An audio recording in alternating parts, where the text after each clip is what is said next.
৩,৫০০ কোটি টাকার বেশি লেনদেন করেছে আর্জেন্টিনা, ফেঁসে যাচ্ছে আমেরিকার গোয়েন্দার কাছে। ইতিমধ্যে শুরু হয়েছে তদন্ত।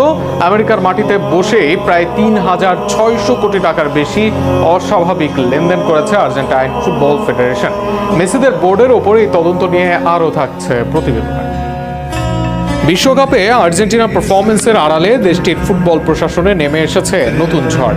প্রায় ৩০০ মিলিয়ন মার্কিন ডলার অর্থাৎ বাংলাদেশি মুদ্রায় প্রায় ৩,৬০০ কোটি টাকা সন্দেহজনক আর্থিক লেনদেনের অভিযোগে আর্জেন্টিনা ফুটবল ফেডারেশন এএফ এর বিরুদ্ধে তদন্ত শুরু করেছে যুক্তরাষ্ট্রের কেন্দ্রীয় তদন্ত সংস্থা এফবিআই। আর্জেন্টিনার শীর্ষস্থানীয় সংবাদপত্র লা নাসিওনের তথ্যের ভিত্তিতে স্প্যানিশ ক্রীড়া সংবাদ মাধ্যম মার্কা জানিয়েছে, এএফ এর সভাপতি ক্লাউদিও চিকি তাপিয়ার নেতৃত্বাধীন সংস্থার আন্তর্জাতিক আর্থিক কার্যক্রম এখন মার্কিন তদন্তকারীদের নজরদারিতে। যুক্তরাষ্ট্রের ব্যাংকিং ব্যবস্থাকে ব্যবহার করে কোনো অর্থ পাচার কিংবা জালিয়াতি বা অন্যান্য আর্থিক অপরাধ সংগঠিত হয়েছে কিনা সেটি তদন্তের মূল লক্ষ্য।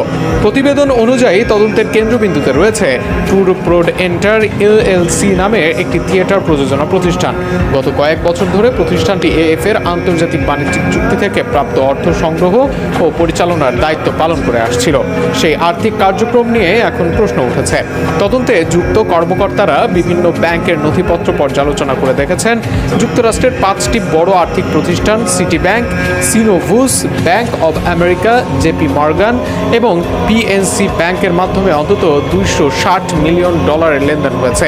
এর মধ্যে প্রায় ৫৭ মিলিয়ন ডলার এমন কিছু নাম সর্বস্ব প্রতিষ্ঠানের হিসেবে পাঠানো হয়েছে যেগুলোর প্রকৃত কার্যক্রম, অর্থের উৎস এবং গন্তব্য নিয়ে গুরুতর সন্দেহ দেখা দিয়েছে।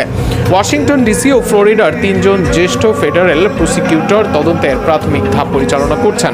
ইতিমধ্যে এএফ এর আর্থিক কাঠামোর বিরুদ্ধে প্রথম অভিযোগকারী ব্যবসায়ী গুয়েরমো তোফোনি এফবিআই এর কাছে জবানবন্দি দিয়েছেন।